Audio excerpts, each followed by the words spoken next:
Hello mga mawe.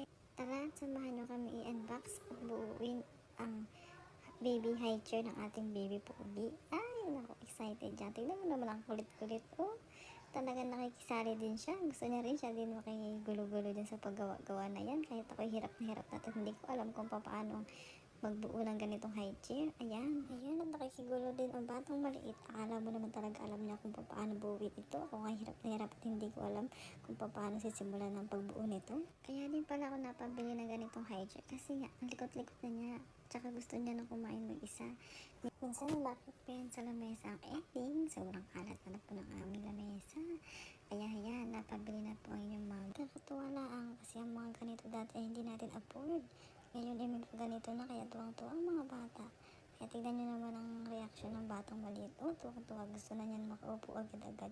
Tignan nyo naman, ligalig na ligalig. Maichika ko lang mga mare. Ako po ay 31 years old na at matanda na po at ito pa lang po ang aking firstborn.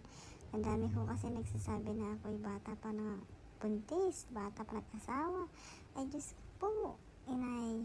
Ay napakatanda na at ako huling-huli na po ata sa mga kaganapan sa buhay. Ayan, at tignan nyo naman po, enjoy na enjoy ang batang maliit. Excited na po talaga siya makaupo. Ako yan, may may tawa-tawa pa talaga siya dyan. Tignan nyo naman po ang kakulit ng batang yan at din ako matapos-tapos sa aking ginagawa. Napakahirap po talaga magpalaki ng bata ngayon, pero tiyagaan lang. Pag lumaki naman po ay magiginhawaan na. Tignan nyo naman po at tapos na po ang ating high chair. Ayan, yun lamang po at salamat po sa panonood.